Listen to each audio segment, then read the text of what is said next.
พี่ชวนเล่นสตัววันแต่น้องกูอยากการบ่ไหลเลยอยากแต่เคเบียวแต่ตอนนี้จะพี่ตัวป๊อแต่กูอยากเล่นตัวเท่อะโอเคอยากแต่เนี่ยใช้กูได้วิดีโอกูโอ้รู้สมัยสตาร์แล้วน้องจะเนี่ยเราใช้กูนะโอเคเนี่ยเราใช้กูอยากแค่ตอนนี้ให้แต่กูน้องลิจ่าเท่กูลิจ่าเท่เนี่ยเท่เลยตัวเต่ากับกูชิชอบปุ่นสีเลยนะอ่ะรู้สมัยน้องกูตาต่อกูตัวชอบในตาเลยเจ้าตาต่อกูตัวชอบในตาเลยโอเค还中嘛，OK。One, two, three. So lúc sau này rồi cụ ta tổ khi này từ ơi dụ đại thế ạ. Ok, so lúc sau này rồi cụ tới là khi này hay tiệt cụ đi chả cụ nô đi chả này ạ, nó trẻ khi đó này chụp hình số lên số tuổi tiệt cụ là nó cho đi tiệt cụ sai cụ không cụ là nó cho nu Monday, nu Wednesday, thế Friday nó ok, yes cụ chuẩn nó ít nu ít luôn nó ok, chuẩn hậu đây thế,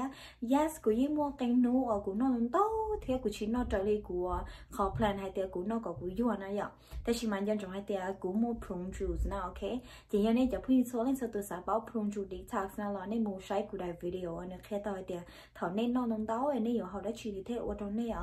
cho đi tại cho giống mỏ này lúc lá nướng kỳเลยthì nướng tự mua sai này ạ chỉ là mua sai của đại video của how prune juice nó ok ok sorry của hai đại lúc sau mà nó chỉ nét số lên số tuổi chủ sai không có đâu này hay tiệt ok của yếu nó lúc sau mà nó của yếu nó trong nút từ của yếu nó ít nút cái ít nút rồi thì của nó tan thôi sang nút rồi hay thì của yếu nó thì đi cũng nó này ở Monday trong nút Wednesday thứ Friday thì cũng mình nó ok đi của hai đó này thằng này một sai của đại video của đi chợ của yếu lớn nó chỉ đi của thứ hai đó này thì nút Monday rồi thì Wednesday thứ Friday nó chỉ bé nút tại nó chỉ của yếu chủ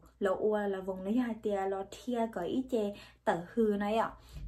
có nửa bát tô có bông thòng gì thế nào ok thia lú sao mà nó chỉ khi đó nên xong lên số bao tia thằng này sai của đại biểu nếu mua khó tia của hào tea này ạ từ này green tea này ok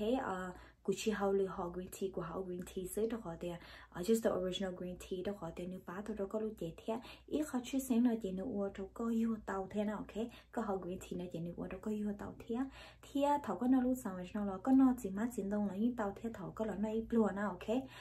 nó giàu ở hà hậu tỷ thế nửa bát tô đó có lúc chè thế chỉ số nó giàu ở trò nè nó giàu đi ở tiền của khen này nó chỉ ở vài thế sẽ tự nhiên ở tàu đó này 4 pound thế lấy hai tiền ở tàu đó này chỉ số chạy pound gì là đi hơi à nhúaแต่ mà vài thế sẽแต่ này số lên số tự nhiên ở tàu trở đi này lúc sáng chơi thế hồi đại video ở của đi chợ của thế 4 pound nó là của yên mua nữa hay luôn món thế luôn mi cả tí xí thế của mà liên mua cho họ khỏi description box để từ lúc box nhớ cho họ nên nhẹ họ nó chạy này nhớ cho họ trong này tí xí thế nào ok chị sinh chấp là nó chạy cho phi số lên số tổ nu nó chạy của chỉ có ý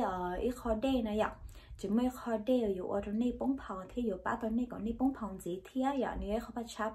ở trong này 4 pound gì thế nó chạy của chỉ ở đây video được tới lo thì chỉ nó chạy của share của họ recipe ở lúc sau nó trong này số lên số tổ nè của ý ba thì chúng tụi mình lấy nó lúc sau nó lấy tiền lại của cứ nó lúc sau nó chạy thếแต่ chỉ mà lúc nó yêu cán bộ lại lúc sau nó của nó ở đâu của tụi king của tụi king chỉ số tròn gì là nè chị giờ thì nên cho nên sự tự họ xỉ thiên nên nhẹ liệt đi trả thế nào là khi được cụ thiên cho nó cá một chậu của nhớ cho họ cá bao lại ra khỏi YouTube channel họ channel đó nên giờ của họ mới sẽ channel ấy tên giờ của lúc xuống cao cho channel nào ok chưa cho channel lú channel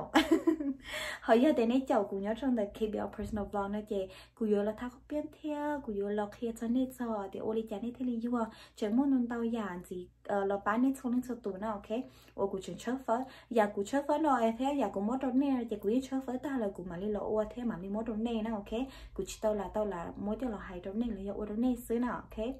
chị khó chia sẻ chấp là này chị ở cho tôi chụp hình số nên số tủ cho cháu của hình cân cầu lý thế giờ tới này chuyện xã báo số cùng gì thế này chị nên chậu cụ này ở cha tương lai chỉ lý kỹ lợi nên chào của nhớ cho họ cảm ơn lại họ YouTube nó thía nên một chào của nhớ cho cảm ơn lại họ fanpage nhớ cho họ Facebook thía nên một chào của nhớ cho Instagram là mua tí xí thía nên một chào của nhớ cho tao cảm ơn lại ra họ YouTube channel là của nhớ cho tao tí xí thía nè chào của chị giờ tao bỏ của thía giờ tao update lên được của thía bye